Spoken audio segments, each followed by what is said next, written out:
설교론 강의 11번째. 설교가 성경보다 신학을 따랐습니다. 설교란 하나님 말씀인 성경을 전하는 것입니다. 그렇게 하기 위해서 설교자가 성경을 해석하여 성도들에게 적용합니다. 여기서 문제는 설교자의 성경 해석입니다. 그래서 성경에 대한 해석을 살펴보고 신학을 알아보겠습니다. 성경을 본다는 것은 해석하는 것입니다. 성경 해석은 성경 내용이 어려운 것이 아니라 해석 방법이 어렵습니다. 왜냐하면 2~3천년 전 글이기 때문입니다. 첫째, 언어가 어렵습니다. 구약은 히브리어로 신약은 헬라어로 기록되었는데 현재는 사용하지 않는 고어입니다. 둘째, 생각하는 사고가 다릅니다.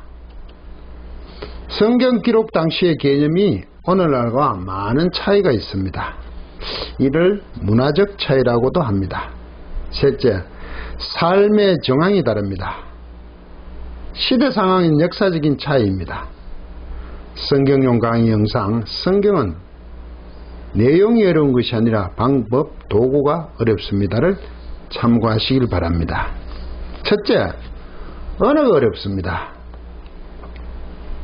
설교를 하려면 성경을 연구하기 위한 언어들을 습득하여야 합니다. 가장 어려워하는 것이 신학 입문의 필수인 히브리어와 헬라어입니다.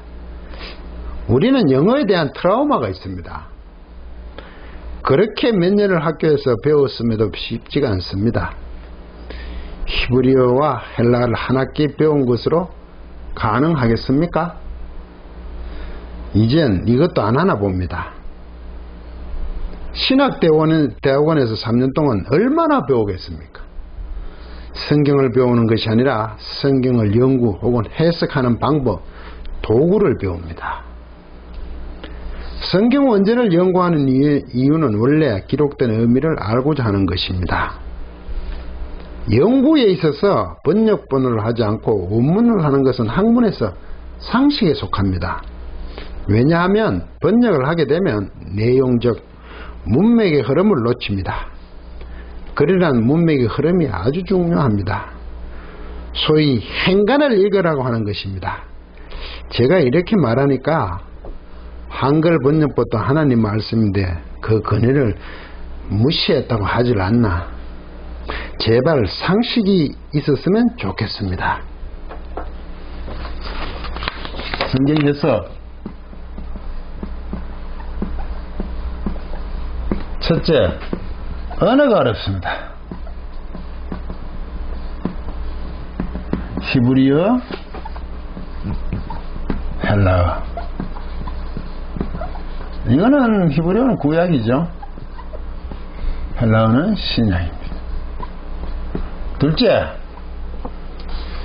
생각하는 사고가 다릅니다. 사고가 다릅니다.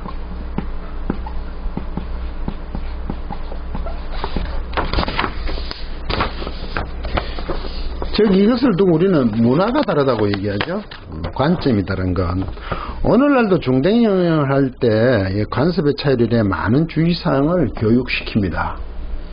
성경도 그 당시 관점에서 이해해야 하는데 오늘날 우리의 관점으로 해석하면 엉뚱한 해석이 됩니다.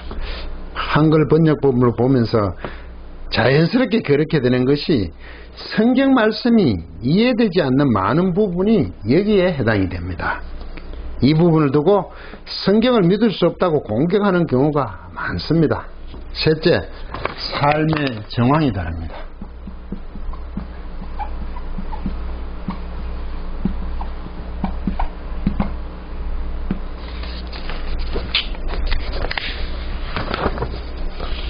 삶의 정황인 역사적인 차이입니다. 그 당시 역사적 배경을 알아야 합니다.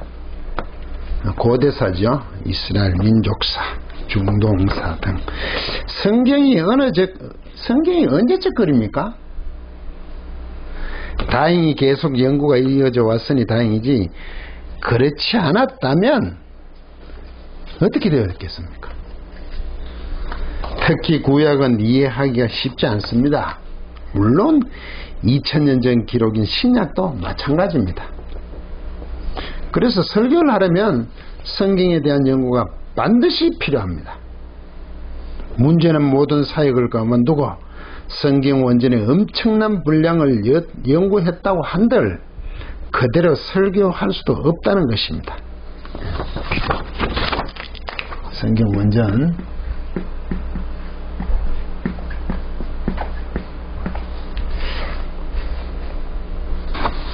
왜냐하면 성경 원전 연구는 다른 사역 없이 이것만 오롯이 붙들고 해도 한 10년 정도는 실험해야 문맥의 흐름을 파악하고 편하게 성경을 볼 수 있기 때문입니다. 그러므로 오늘날 목회 현장에서 성경 연구 자체가 가능하겠습니까? 연구했다고 해도 원어를 한 학기 배운 문법으로 할 수 있을까요? 연구하려고 해도 성경 원전을 연구할 실력도 갖추지 못한 것이 불편한 진실입니다. 그러면 신학자들이 설교자를 위하여 그것을 감당해야 하는데 그렇지 못하는 것이 한국 신학의 수준입니다. 신학자가 성경을 따른 주장을 하려 해도 신학대원이 교단 소속이므로 교단의 입장과 다르면 그만둬야 한다는 것이 현실입니다. 바울 신학의 세계적인 권위자인 김세인 교수님이 오죽하였으면 훌러 신학계로 가셨을까요? 그러므로 설교는 배운 신학으로 할 수밖에 없는 상황입니다. 신학은 성경 원전에 대한 이해 어렵다. 불가능에 가깝다. 지금 목회 현실에서. 신학이란 이제 또 신학을 얘기합니다. 이제 신학은 하나님을 아는 학문입니다.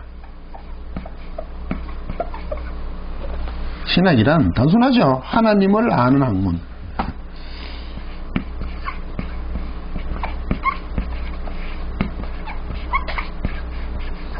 하나님을 아는 학문. 꼭 설교자가 해야 됩니까? 성도님들도 해야 되지 않겠습니까? 네.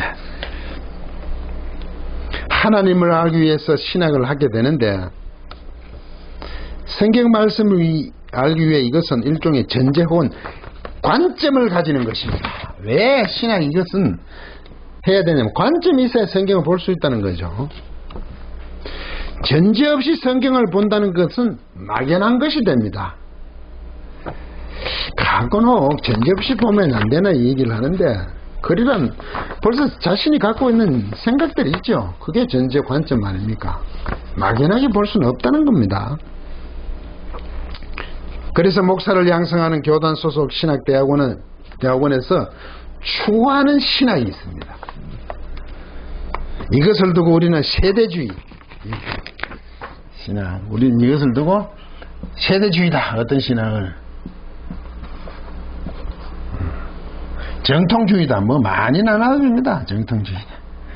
개혁주의다. 복음주의다.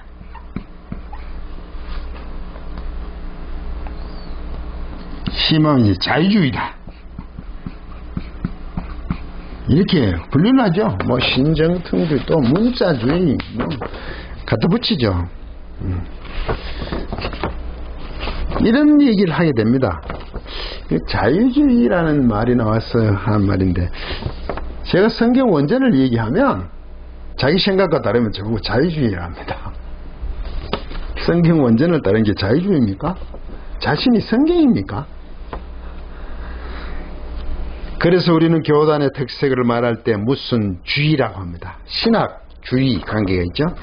한편 이것은 성경과 신학의 간극을 말하죠. 성경은 성경과 신학의 간극이죠. 분명히 신학은 성경을 알기 위해서 하고 하나님을 알기 위해서 신학을 하는데도 불구하고 이게 간극이 생긴다는 겁니다. 왜? 무슨 주의를 나타내잖아요. 어떤 관점으로서 보겠다는 거죠.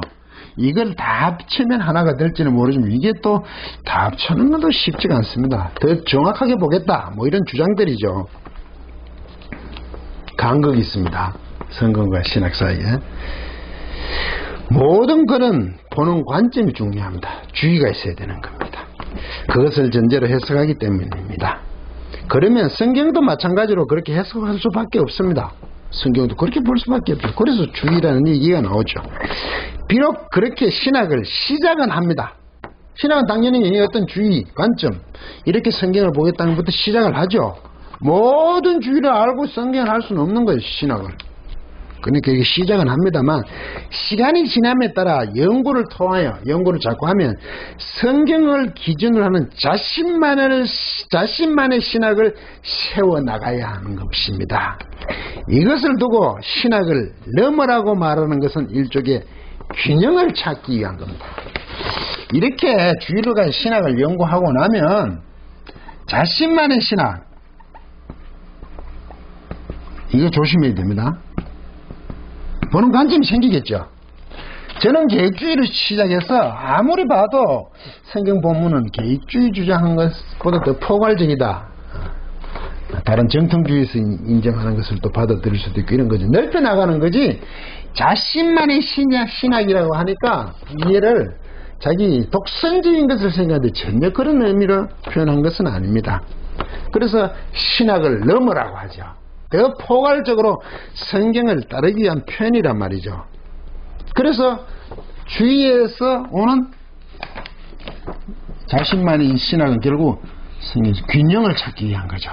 저는 이렇게 봅니다. 네. 그런데 오늘날 한국교회 목회의 현실에서 이것이 얼마나 실천할 수 있을까요? 그 많은 양의 설교를 준비하려니 배운 신학의 방향성에 맞추어서 대부분 조직 신학적인 교단 주의를 따르면 이제 교리적인 것에 맞추어서 설교를 할 수밖에 없고 계속 신학을 따른 그런 교리 조직 신학적인 설교만 내려나니 성경과의 이 간극이 자꾸 커집니다. 그렇겠죠. 큰 것만 양상이 된다 이거죠.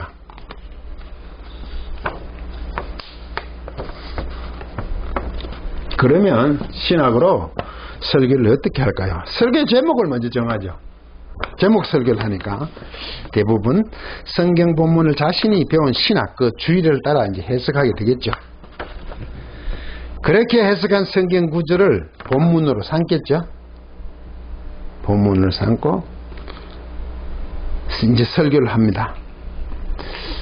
설교 본문 구절에 대해 성경 원전을 연구할 수 없잖아요. 그러니까 주석서와 연구서나 다른 설교들을 찾습니다. 문제는 같은 성경 본문 구절인데 해석이 다 똑같을까요? 설교를 하면 있어서 이제 신학으로 이제 하죠. 신학. 자신이 배운 신학을 성경 원전을 연구할 수 없으니까. 그래서 이것을 하는데 여기에서는 어떤 것은 주석서를 찾아보고 이제 연구서 찾기도 힘들겠죠. 대부분 논문인데. 아니면 다른 이제 기존에 있는 설교를 찾겠죠. 찾잖아요. 내용이 이게 맞는가. 그리고 성경을 그렇게 알지요. 그런데 이게 똑같을까요? 주의마다 다를 거 아닙니까?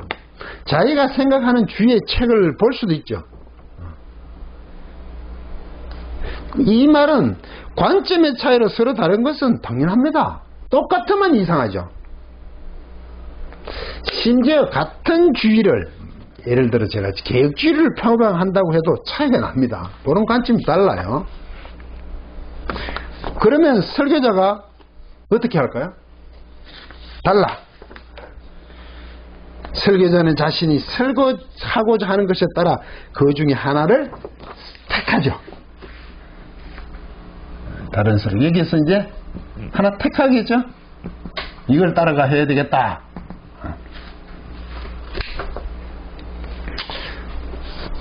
어떤 것을 선택하느냐는 것은 설교자의 몫입니다.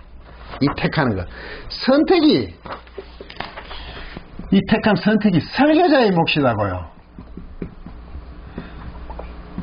설교자가 그렇게 택했죠. 나는 이것을 택하겠다. 결국 설교자가 선택한 것을 성도들은 듣게 되죠. 주의, 그 교단을 따르는 설교를 뭐라고 할 수는 없습니다. 그렇게 설교를 해야 되니까. 설교는 그 기준이 주의 이런 것보다 근본적으로는 성경입니다. 그렇죠? 성경에서 나와야 되죠. 기준은 성경 아닙니까? 소위 성도들이 좋은 설교를 하는 것은 그나마 신학에 충실한 설교라고 저는 봅니다. 신학적인 설교라는 얘기죠. 그것도 좋다고 합시다. 설교는 적용해야 하므로 성도들을 의식할 수밖에 없습니다. 설교에는 적용이라는 게 있습니다. 복음 선포로서 끝나는 게 아니죠. 그런데 설교학에서는 복음 하나님 말씀 선포라고 얘기하죠. 거기에도 관계가 있습니다. 성도들을 의식한다는 것은 교회의 방향성과 관련이 있습니다. 어떤 교회로 나아갈 것인가겠죠. 현실적으로 교회 부흥이란 기체 안에 성도 수에 초점이 있습니다. 설교의 적용으로 말미암아 설교가 성도 수하고 관계있죠. 아무리 뭐라 그래도 사람이 얼마나 많이 오느냐, 그것을 소위 말해서 전도 구원했다고 얘기하는데, 과연 영혼에 대한 부분일까요? 이런 문제를 제기하는 거죠. 그 성도 수에 초점이 있다 보니까 성도들을 어떻게 감동시킬까, 감성적인 부분이 강하죠. 이게 강연에 해당이 됩니다. 그래야 교회에 충성을 하게 되고 성도 수가 많아지니 말입니다. 사람을 감동시키는 것은 무엇일까요? 죄송한 말씀입니다만 하나님의 말씀에 인간 본성이 감동할까요?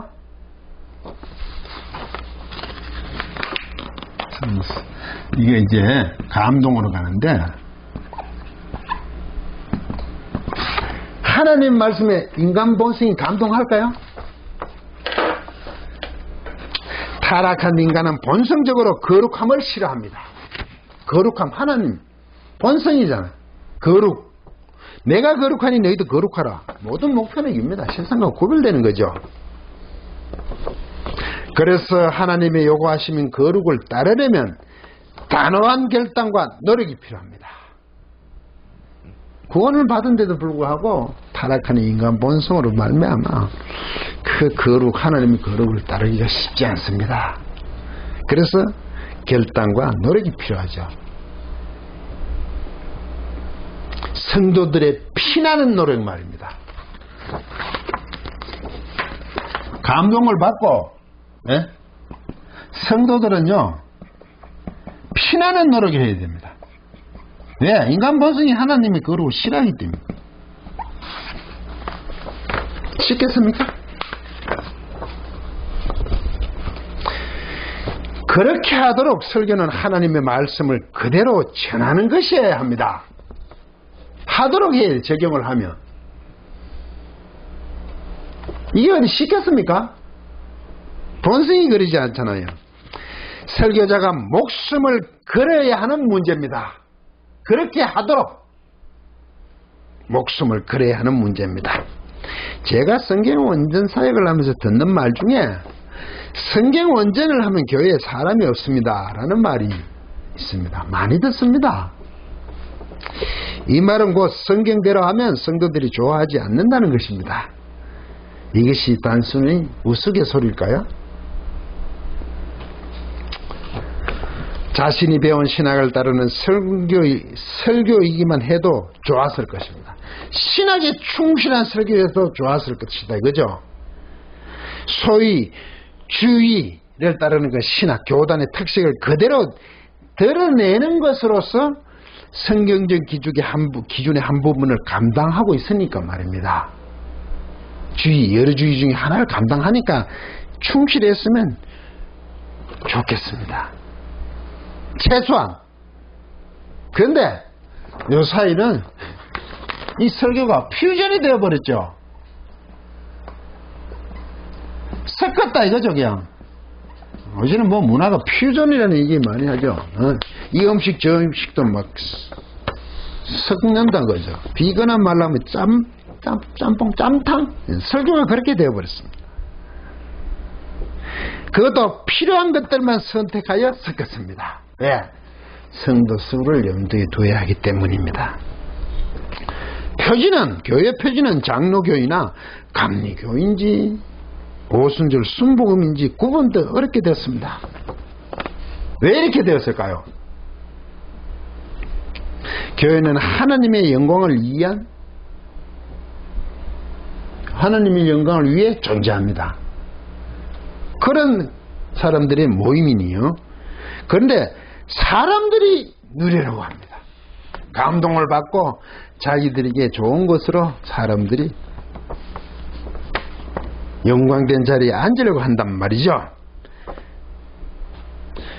성경적 기준을 몰라서 신학을 따라 하니까 언제나 모습이 아니다 이거죠. 신학이 충실했다면 그나마 한 부분을 감당하지만 그럴 수밖에 없지 않겠습니까?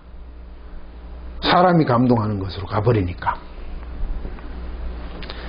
설교가 각기 신학에 의한 주의만이라도 따랐으면 좋을 텐데 하나님의 원하심보다 인간 편에서 감동하는 것으로 바꾸어 버렸습니다. 그래서 오늘날 설교가 성경보다 신학을 따랐다는 것입니다. 끝까지 강의를 들어주셔서 고맙습니다.